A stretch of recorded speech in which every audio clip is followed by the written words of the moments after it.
नमस्कार विद्यार्थी मित्रांनो, तुमचं स्वागत आहे माझ्या YouTube channel maths academy by Sudhir मध्ये, जिथे तुम्हाला प्रत्येक प्रॉब्लेमचं सोल्युशन मिळेल साध्या सोप्या सरळ मराठी भाषेमध्ये. व्हिडिओ शेवटपर्यंत बघा जेणेकरून तुमचा खूप फायदा होईल. सो मित्रांनो, आजच्या व्हिडिओ लेक्चरमध्ये आपण सोडवणार आहोत linear differential equation with constant कोएफिशियंटचं एक एक्झाम्पल, ज्याच्यामध्ये राईट हँड साइडचं जर function e raise to ax into v या टाईपचं असेल तर त्याचं सोल्युशन कसं कॅल्क्युलेट करायचं हे आपण स्टडी करणार आहोत. खूप महत्वाची मेथड आहे. एक्झाम्पल शेवटपर्यंत बघा जेणेकरून तुमचा खूप फायदा होईल. ओके, जे एक्झाम्पल आज आपण स्टडी करणार आहोत ते आहे solve d raise to 4y divided by dx raise to 4 minus y equal to cos x into cos hyperbolic x. ठीक आहे, मग आता आपण अशा टाईपचं linear differential equation with constant coefficient सोडवत असू तर पहिल्या स्टेपला आपण काय करतो, दिलेलं जे काही डिफरन्शियल इक्वेशन आहे ते लिहून घेतो. काय दिले मला, d raise to 4y upon dx raise to 4 minus y equal to cos x into cos hyperbolic x. त्यानंतर काय करतो, ते जे काही दिलेलं डिफरन्शियल इक्वेशन आहे ते कॅपिटल D च्या फॉर्म मध्ये लिहितो. म्हणजे आपल्याला जे सिम्बॉल्स माहिती आहे, d बाय dx म्हणजे आपण काय अज्युम करत असतो, कॅपिटल D. ठीक आहे, d square by dx square असेल तर त्यासाठी काय सिम्बॉल घेतो आपण, capital D square and so on. ठीक आहे, आता इथं जर तुम्ही ऑब्झर्व केलं तर कुठला सिम्बॉल आलाय, d raise to 4 upon dx raise to 4. म्हणजे याच्यासाठी मी काय लिहिणार, capital D raise to 4. Okay, आणि ज्या काही टर्म्स आहेत त्याच्यामधून y कॉमन घ्या. ठीक आहे, हा y इथं कॉमन निघेल, इथे पण y कॉमन निघेल. सो आपलं डिफरन्शियल इक्वेशन कॅपिटल D च्या फॉर्म मध्ये काय येणार बघा, d raise to 4 by dx raise to 4 म्हणजे काय, capital D raise to 4 minus इथून काय कॉमन निघणार आहे, y बाहेर घेणार आहे म्हणजे कुठली टर्म राहणार, 1. ओके, आणि ज्या काही दोन्ही टर्म आहेत त्याच्यामधून आपण y बाहेर घेतला. सो काय मिळालं मला, हा y बाहेर. सो ब्रॅकेट मध्ये काय राहणार, d रेस टू 4 मायनस इथं काय राहणार 1 into y equal to cos x cos hyperbolic x right hand साइडला आहे तसा. ठीक आहे, पहिली स्टेप व्यवस्थित समजून घ्या. दिलेलं डिफरन्शियल इक्वेशन कॅपिटल D च्या फॉर्म मध्ये लिहा. ओके, आता हे जे काही डिफरन्शियल इक्वेशन आहे हे लिनियर डिफरन्शियल इक्वेशन आहे. सो आपण कम्पेअर करणार त्याच्या स्टँडर्ड फॉर्मशी. काय असतो linear differential equation with constant कोएफिशियंटचा standard form, f of d into y equal to capital x. मग कम्पेअर करूया. तुम्हाला f ऑफ d ची व्हॅल्यू काय मिळणार, y सोबत जे d मधलं फंक्शन आहे ते. मग y सोबत कोण आहे, d रेस टू 4 मायनस 1 म्हणजे कशाची व्हॅल्यू आली, f ऑफ d ची व्हॅल्यू. आणि x म्हणजे काय, राईट हँड साइडला जे फंक्शन आहे ते म्हणजे x ची व्हॅल्यू. मग राईट हँड साइडला कुठलं फंक्शन आहे बघा, x मधलं cos x into cos hyperbolic x. ही कशाची व्हॅल्यू आहे, कॅपिटल x ची. ठीक आहे, मग आता हे linear differential equation with constant coefficient सोडवायचं असेल तर त्याचं सोल्युशन कॅल्क्युलेट करायचा फॉर्म्युला काय असतो, dependent variable y equal to cf plus pi. ठीक आहे, कुठलंही linear differential equation with constant coefficient सोडवायचं असेल तर त्याचा फॉर्म्युला काय आहे, डिपेंडंट व्हेरिएबलची आपल्याला व्हॅल्यू मिळणार y cf plus pi. cf म्हणजे कॉम्प्लिमेंटरी फंक्शन, pi म्हणजे पर्टिक्युलर इंटिग्रल. मग आता हे सोल्युशन शोधायचं असेल तर पहिला आपण cf शोधणार, नंतर pi शोधणार. ओके, सो फर्स्ट आपण cf कॅल्क्युलेट करूया. मग cf कॅल्क्युलेट करायचं असेल तर काय करायचं असतं आपल्याला, त्याच्या ऑक्झिलरी इक्वेशनचे रूट्स फाइंड आउट करायचे असतात. मग आता ऑक्झिलरी इक्वेशन कॅल्क्युलेट करायचा फॉर्म्युला काय, f of m equal to 0. म्हणजे हा जो f ऑफ d आहे त्याच्यामध्ये d च्या जागी आपल्याला काय लिहायचं आहे, m लिहायचं आहे. सो आपल्याला काय मिळेल, ऑक्झिलरी इक्वेशन, आणि त्याचे रूट शोधा आणि cf लिहा. ठीक आहे, मग बघा f ऑफ m ची व्हॅल्यू काय ना, d च्या जागी m लिहिलं तर m रेस टू 4 मायनस 1. ठीक आहे, सो f ऑफ m मिळाला m रेस टू 4 मायनस 1. हा इक्वेट करा 0 शी, म्हणजे आपल्याला काय मिळेल, ऑक्झिलरी इक्वेशन. ठीक आहे, मग आता याचे आपल्याला फॅक्टर पाडायचे आहेत म्हणजे आपल्याला रूट्स मिळतील. किती रूट्स मिळणार आहेत मला या इक्वेशनचे, 4 रूट्स मिळणार आहेत. m रेस टू 4 पॉवर किती आहे हियर, 4. सो आपल्याला 4 रूट्स मिळणार आहेत. मग आता हे 4 रूट्स कॅल्क्युलेट करायचे असतील तर मला या इक्वेशनचे आपल्याला फॅक्टर्स कॅल्क्युलेट करायचे आहेत. मग आता ऑलरेडी आपण बघितलंय, जर डिग्री 2 पेक्षा जास्तीची पॉलिनॉमियल आली तर त्याचे फॅक्टर पाडायचे असतील तर आपण सिंथेटिक डिव्हिजन मेथड यूज करतो. तुम्ही इथं सिंथेटिक डिव्हिजन जरी वापरली तरी तुम्हाला फॅक्टर्स मिळतील. आता मी त्याच्याऐवजी आपल्याला एक स्टँडर्ड फॉर्म्युला आहे माहिती आहे, स्टँडर्ड 8 मध्ये आपण स्टडी केलाय, तो यूज करून मी याचे फॅक्टर्स कॅल्क्युलेट करणार आहे. सो मी काय करतो बघा, पहिला हा m⁴ जो आहे तो कुठल्या तरी टर्मच्या स्क्वेअरच्या फॉर्म मध्ये लिहितो. ठीक आहे. सिमिलरली मायनस हा 1 जो आहे हा पण कोणाच्या तरी स्क्वेअरच्या फॉर्म मध्ये लिहितो. ठीक आहे. कारण मला a² मायनस b² चा फॉर्म्युला माहिती आहे, म्हणून मी काय केलं, पहिली टर्म स्क्वेअरच्या फॉर्म मध्ये लिहितो, दुसरी टर्म पण स्क्वेअरच्या फॉर्म मध्ये लिहितो, आणि त्याचा फॉर्म्युला आपण 8वी मध्ये स्टडी केलाय. ओके. हे फॉर्म्युले खूप महत्वाचे आहेत जर तुम्हाला इझी मध्ये फॅक्टर पाडायचे असतील, नाहीतर सिंथेटिक डिव्हिजन तुम्ही वापरू शकता. ठीक आहे. तर m⁴ हा कोणाचा स्क्वेअर आहे, m² चा स्क्वेअर केला की काय मिळतं आपल्याला, m⁴. सो m⁴ कोणाचा स्क्वेअर आहे, m² चा, मायनस 1 हा कोणाचा स्क्वेअर आहे, it is the square of 1 itself. 1 हा 1 चाच स्क्वेअर आहे. जर इथं 4 आला असतं तर मी कसं लिहिलं असतं, 2². ठीक आहे, इक्वल टू 0. मग आता आपल्याला याचे फॅक्टर माहिती आहेत. a² मायनस b² चे फॅक्टर काय असतात, पहिला फॅक्टर a मायनस b, त्याच्यामध्येच आहे a मायनस b, आणि दुसरा अपोजिट a प्लस b. मग याचे फॅक्टर काय येणार, पहिला फॅक्टर काय येणार, m² मायनस 1, ओके, इंटू दुसरा फॅक्टर काय येणार याच्या अपोजिट म्हणजे काय, m² मध्ये काय येणार प्लस 1 इक्वल टू 0. ठीक आहे. सो फॅक्टर मिळाले. आता आपण 4 रूट्स लिहूया. याच्यावरून मला 2 रूट्स मिळतील, याच्यावरून 2 रूट्स मिळतील. ठीक आहे. बघा, so m² minus 1 equal to 0 आहे, म्हणजे m² इक्वल टू काय येणार, -1 राईटला गेला की काय होणार, +1. ठीक आहे. याच्यावरून 2 रूट मिळतील. काय करायला लागेल, +1 राईटला शिफ्ट करा. सो परत काय येणार बघा, याच्यावरून m² इक्वल टू +1 राईटला गेला की काय होणार, -1. ठीक आहे. मग आता हे दोन्ही रूट आपण कॅल्क्युलेट करू. याच्यावरून 2 रूट आणि याच्यावरून 2 रूट. मग आता m² जर 1 असेल तर m ची व्हॅल्यू कॅल्क्युलेट करायसाठी काय करायला लागेल, मला दोन्ही साईडचं स्क्वेअर रूट घ्यायला लागेल. सो m² चं स्क्वेअर रूट m आणि 1 चं स्क्वेअर रूट काय असतं, +1 आणि -1. ठीक आहे. सो बघा, पहिल्या फॅक्टर वरून मला m च्या 2 व्हॅल्यू मिळाले, 2 रूट्स मिळाले. काय मिळाले, 1 आणि -1. सिमिलरली आता दुसऱ्या फॅक्टर वरून मला m च्या 2 व्हॅल्यू मिळतील. आता m² इक्वल टू -1 आहे, म्हणजे m च्या 2 व्हॅल्यू पाहिजे असतील तर परत दोन्ही साईडचं स्क्वेअर रूट घ्यायला पाहिजे. ठीक आहे. सो -1 चं स्क्वेअर रूट काय असतं, आपण कॉम्प्लेक्स नंबर मध्ये बघितलंय, -1 चं स्क्वेअर रूट काय असतं, i. ठीक आहे. सो पहिली व्हॅल्यू काय येणार, +i, आणि दुसरी m ची व्हॅल्यू काय येणार, -i. सो हे झाले 4 रूट या दिलेल्या ऑक्झिलरी इक्वेशनचे. मग 4ही रूट ऑब्झर्व करा कुठल्या टाईपचे आहेत. चारीच्या चारी रूट जे आहेत आपले ते बघा, पहिले 2 रूट आहेत रियल नॉन रिपीटेड, आणि दुसरे जे शेवटचे 2 रूट आहेत ते काय आहेत, imaginary non repeated. Total root किती आहेत, 4 रूट्स आहेत, म्हणजे 4 कॉन्स्टंट आपल्याला लिहायचे. आता CF कसा लिहिला जातो, हे 1 आणि -1 रियल रूट आहेत.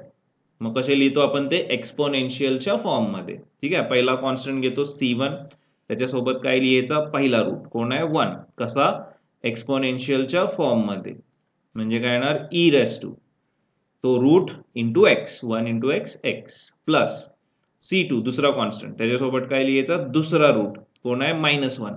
कोणाच्या फॉर्म मध्ये, एक्सपोनेन्शियलच्या फॉर्म मध्ये, म्हणजे काय येणार, e⁻1 इंटू x, म्हणजे -x, प्लस आता हे जे शेवटचे 2 रूट आहेत ते इमॅजिनरी आहेत. मग इमॅजिनरी रूट आले तर आपण पहिल्यांदा काय लिहितो, एक्सपोनेन्शियलच्या फॉर्म मध्ये रियल पार्ट लिहितो. आता या दोन्ही कॉम्प्लेक्स नंबर बघा, i किंवा -i याचा रियल पार्ट आहे का, इथं नाहीये, म्हणजे तो काय 0 आहे. ठीक आहे. आणि इमॅजिनरी पार्ट म्हणजे i सोबत जो आहे तो कोण आहे, 1 आहे. रियल पार्टला आपण अल्फा ऍज्युम करत असतो आणि इमॅजिनरी पार्टला काय ऍज्युम करतो, बीटा. ठीक आहे. सो अल्फाची व्हॅल्यू 0 आहे, बीटाची व्हॅल्यू 1 आहे. मग आता कसं लिहायचं आहे, रूट्स इमॅजिनरीचे, पहिला एक्सपोनेन्शियल सोबत रियल पार्ट, सो e⁻, काय रियल पार्ट, 0 इंटू x. पण मला माहिती आहे कुठल्याही टर्मचा इंडेक्स जर 0 असेल तर त्याचं आन्सर काय असतं, 1 असतं. सो e⁻0x म्हणजे काय, 1 इंटू आता काय लिहायचं, आता जो इमॅजिनरी पार्ट आहे तो आपण एकदा कॉस सोबत लिहितो, एकदा साइन सोबत लिहितो, आणि दोन रूट आहेत त्यामुळे दोन कॉन्स्टंट, पुढचे दोन कॉन्स्टंट C3 कोणासोबत लिहायचा, पहिला कॉस सोबत. सो कॉस हा जो इमॅजिनरी पार्ट आहे तो एक्स ला मल्टिप्लाय करायचा, म्हणजे काय ना कॉस 1 इंटू एक्स म्हणजे X, plus next root C4. आता काय करायचं, हा इमॅजिनरी पार्ट साइन सोबत लिहायचा. सो काय ना साइन 1 इंटू एक्स एक्स. ठीक आहे. सो काय असतं imaginary complementary function E raise to alpha X C1 cos beta X plus C2 sin beta X. Alpha 0 आहे, बीटा 1 आहे, आणि 1 into C3 cos x plus C4 sin x म्हणजे काय, C3 cos x plus C4 sin x. So आपल्याला required CF मिळाला दिलेल्या linear differential इक्वेशनचा. आता next part काय कॅल्क्युलेट करायचं आहे आपल्याला, PI. टू फाइंड PI काय असतो, PI चा formula 1 upon F of D into X. Okay, आता PI बघा काय फॉर्म्युला PI चा, 1 अपॉन एफ ऑफ डी, काय F of D, D raise to 4 minus 1 into X ची व्हॅल्यू, काय एक्स ची value, cos X into cos hyperbolic X. ठीक आहे. आता हा PI सोडवायच्या आधी आपण कॉस हायपरबोलिक एक्स चा फॉर्म्युला इथं सबस्टिट्यूट करूया. 1 upon D raise to 4 minus 1 आहे तसा, इंटू कॉस एक्स आहे तसा. तर कॉम्प्लेक्स नंबर मध्ये आपण कॉस हायपरबोलिक एक्स चा फॉर्म्युला बघितलेला आहे. काय असतो हायपरबोलिक फंक्शनचा formula, E raise to X plus E raise to minus X divide by 2. ठीक आहे. आता हे PI अजून थोडं पुढे सिम्प्लिफाय करूया. आता काय करूया, आपल्याला ह्या दोन्ही term 1 upon D raise to 4 minus 1 into cos X या ब्रॅकेट मधल्या टर्म्सना मल्टिप्लाय करायचं आहे. मग पहिला कोणाला मल्टिप्लाय करणार, E raise to X divide by 2 ला.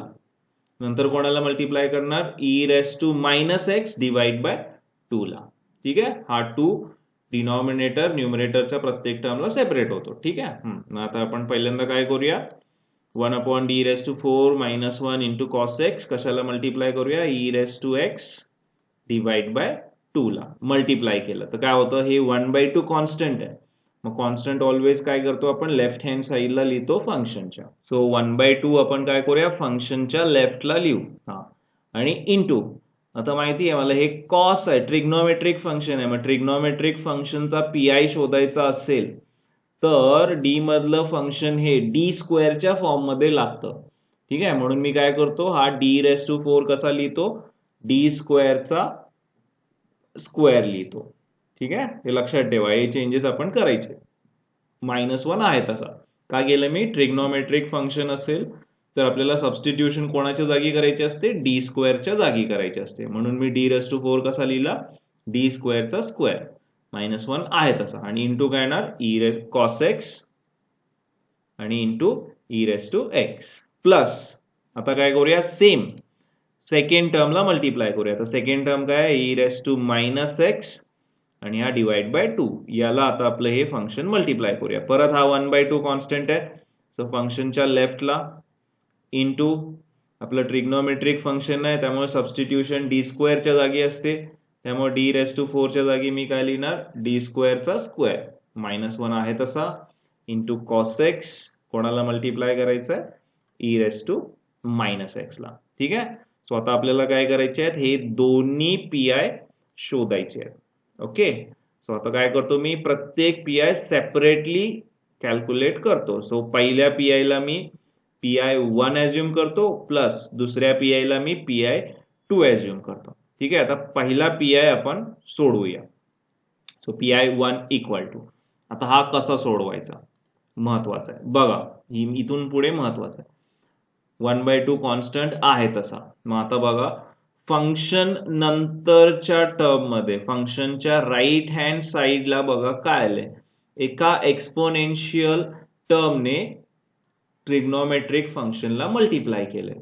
असं जर असेल तर त्याचा PI कॅल्क्युलेट करायसाठी आपल्याला एक स्पेशल मेथड वापरायला लागते. जर एक्सपोनेन्शियल टर्मने ट्रिग्नोमेट्रिक फंक्शन किंवा पॉवर फंक्शनला मल्टिप्लाय केला असेल तर त्या फंक्शनचा PI शोधायसाठी काय करायचं असतं बघा.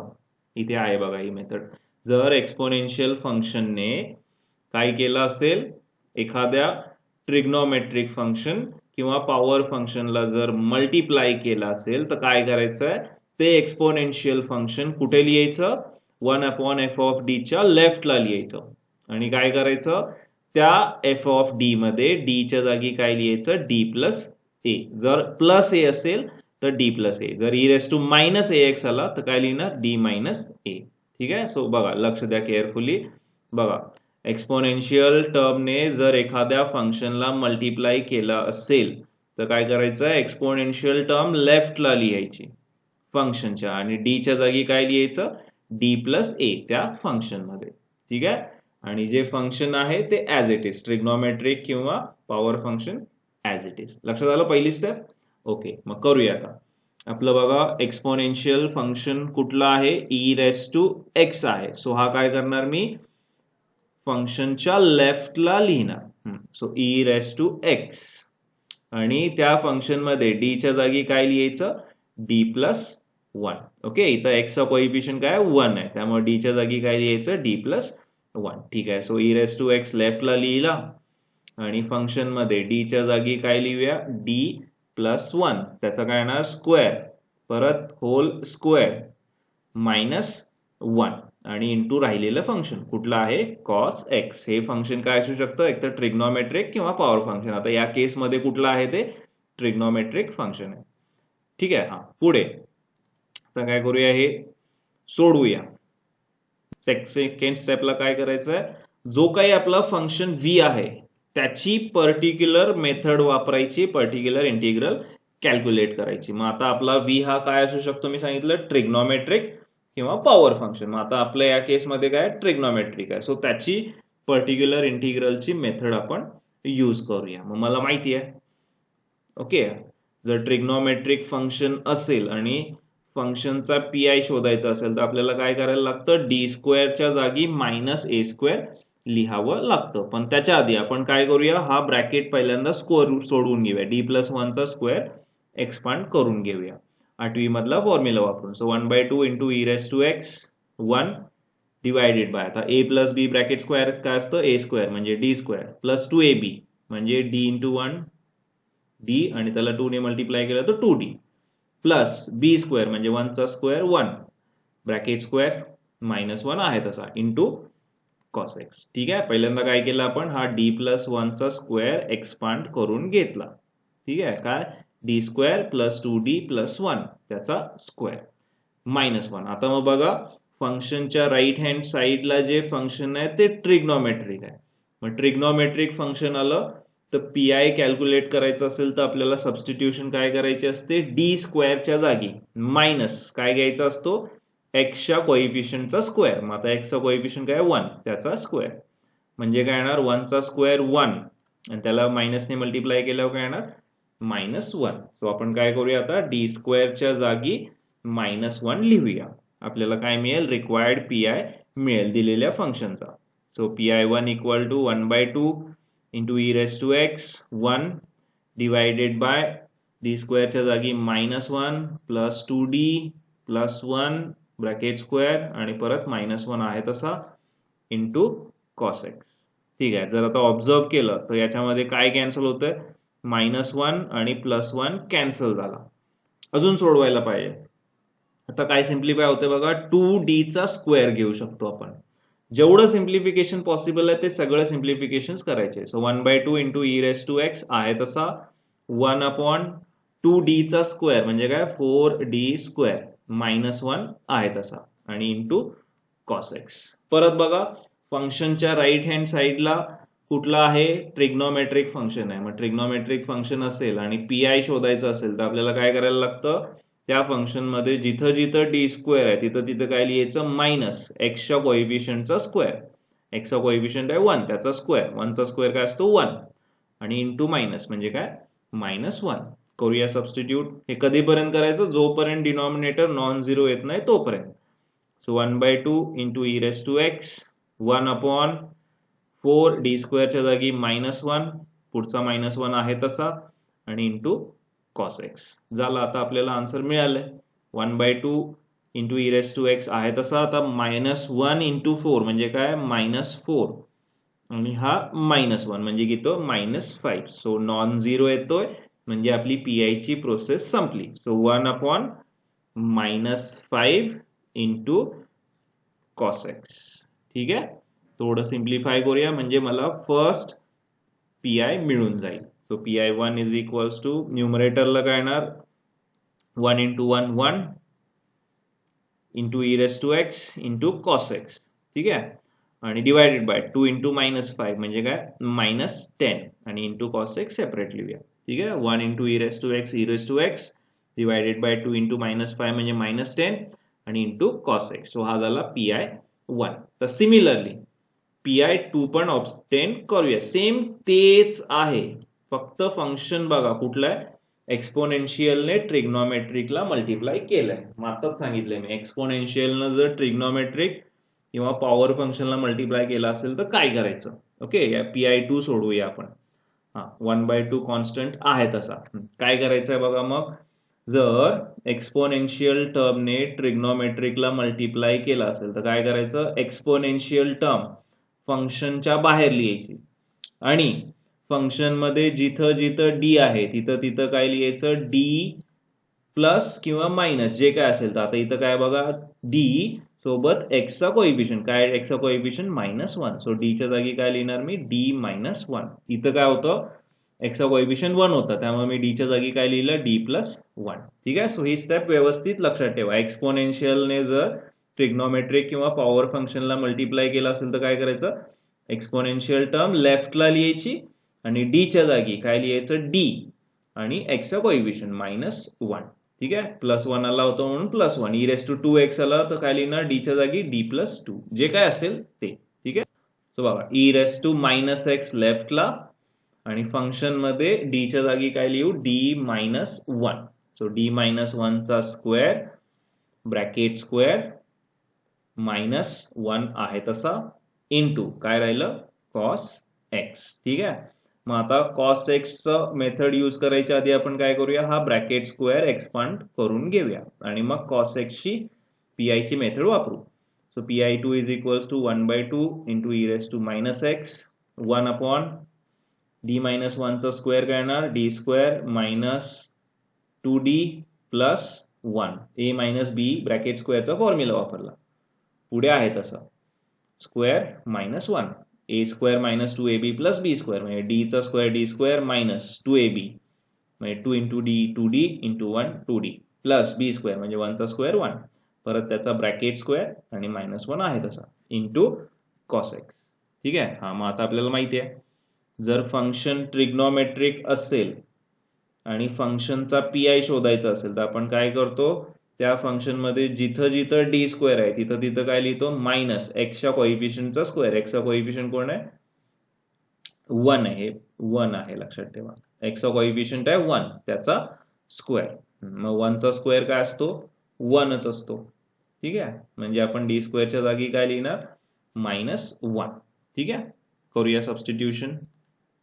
जिथं जिथं डी स्क्वेअर आहे तिथं तिथं काय लिहूया, मायनस एक्सच्या कोएफिशियंटचा स्क्वेअर. एक्सचा कोएफिशियंट आहे 1, 1 चा स्क्वेअर 1. ठीक आहे, so PI equal to 1/2 into e⁻⁻x आहे तसा 1 अपॉन डी स्क्वेअरच्या जागी -1 -2d प्लस 1 ब्रॅकेट स्क्वेअर -1 आणि इंटू cos x. ठीक आहे, मग आता परत बघा ब्रॅकेटमध्ये काय कॅन्सल होतंय, -1 आणि +1 कॅन्सल होतोय. मग काय करणार आपण, स्क्वेअर एक्सपांड करणार -2d चा. सिंपल स्क्वेअर आहे 1/2 इंटू e⁻⁻x 1 अपॉन मायनसचा स्क्वेअर प्लस 2d चा स्क्वेअर 4d स्क्वेअर -1 आहे तसा मायनसचा स्क्वेअर प्लस 2 चा स्क्वेअर 4d चा स्क्वेअर d स्क्वेअर आणि हा -1 आहे तसा इंटू cos x. परत आपल्याला माहिती आहे, जर फंक्शन ट्रिग्नोमेट्रिक असेल तर आपण काय करतो, फंक्शन मध्ये जिथं जिथं डी स्क्वेअर आहे तिथं तिथं काय लिहितो, मायनस एक्सच्या कोएफिशियंटचा स्क्वेअर. एक्सचा कोएफिशियंट आहे 1 त्याचा स्क्वेअर. 1 चा स्क्वेअर काय असतो 1 म्हणजे काय लिहिणार मी, डी स्क्वेअरच्या जागी -1. ठीक आहे, ओके, करूया substitute. So PI2 is equals to 1/2 into e⁻⁻x 1 upon 4 D स्क्वेअरच्या जागी -1 पुढं -1 इंटू cos x. ठीक आहे. मग आता आपल्याला याचा आन्सर कधीपर्यंत शोधायचा असतो, जोपर्यंत डिनॉमिनेटर नॉन झिरो येत नाही तोपर्यंत. मग आता आपला डिनॉमिनेटर नॉन झिरो आलेला आहे. 4 × -1 म्हणजे किती, -4, आणि हा -1 म्हणजे किती, -5. ठीक आहे. सो डिनॉमिनेटर नॉन झिरो आलाय. सो आपल्याला आता पीआय पण मिळालेला आहे. PI2 = 1/2 × e−x 1/-5 × cos x. Multiplication करूया. PI2 मिळेल 1 × e−x म्हणजे e−x डिवायडेड बाय 2 × -5 म्हणजे -10 आणि इंटू cos x. हा झाला आपला PI2. पण आपल्याला PI ची व्हॅल्यू पाहिजे. सो काय करणार मी, PI1 आणि PI2 ची व्हॅल्यू इक्वेशन 2 मध्ये सबस्टिट्यूट करणार. So equation 2 becomes PI = PI1 ची व्हॅल्यू काय बघा, e−x upon -10 × cos x plus PI2 ची व्हॅल्यू काय, e−x अपॉन -10 × cos x. ठीक आहे. आता याच्यामध्ये काही सिम्प्लिफाय होते का बघा. काय सिम्प्लिफाय होते, दोन्ही मध्ये कॉमन निघतंय. काय कॉमन निघतंय, cos x आणि काय कॉमन निघतंय, -10. सो हे दोन्ही कॉमन घेऊया.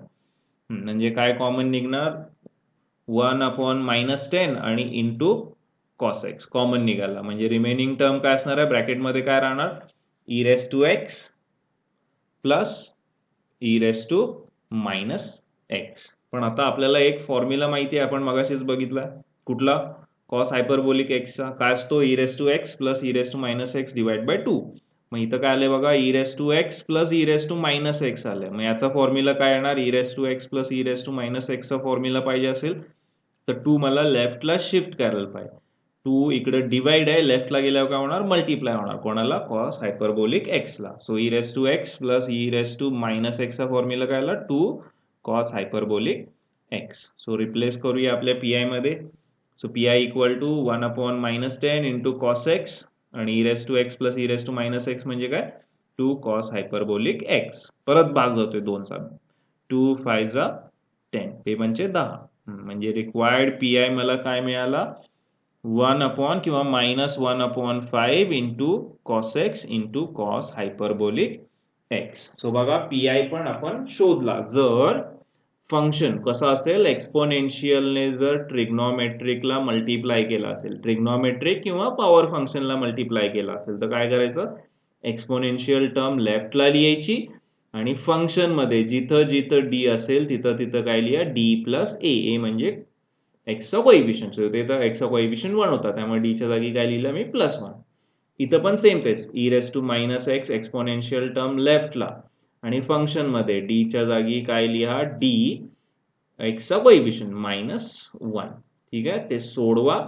जो काही फंक्शन असेल त्याचा PI चा मेथड यूज करा. cos x होता, ट्रिग्नोमेट्रिक होता, म्हणजे काय करतो आपण, d² च्या जागी काय लिहितो, -x च्या कोएफिशियंटचा स्क्वेअर. ठीक आहे. ओके, PI मिळालाय. आता काय करूया आपण, CF आणि PI इक्वेशन 1 मध्ये सबस्टिट्यूट करूया. सो y = CF काय आला होता आपला, C1 e−x plus C2 e−x plus C3 cos x plus C4 sin x. याच्यामध्ये काय करूया, आपला हा PI ऍड करूया. प्लस मायनस काय होणार, मायनस. सो काय येणार, PI मध्ये -1/5 cos x cos hyperbolic x. and this is the required general solution of given differential equation with constant coefficient. Okay. So मित्रांनो, खूप महत्वाचं एक्झाम्पल आहे हे, बोर्ड एक्झाम मध्ये 100% विचारलं जाणार. सो व्हिडिओ तुम्ही शेवटपर्यंत बघितला, तुम्हाला आवडला असेल तर नक्की माझ्या YouTube चॅनलला लाईक, शेअर आणि सबस्क्राईब करायला विसरू नका. आणि तुम्ही व्हिडिओ शेवटपर्यंत बघितला त्याबद्दल सर्वांचे धन्यवाद.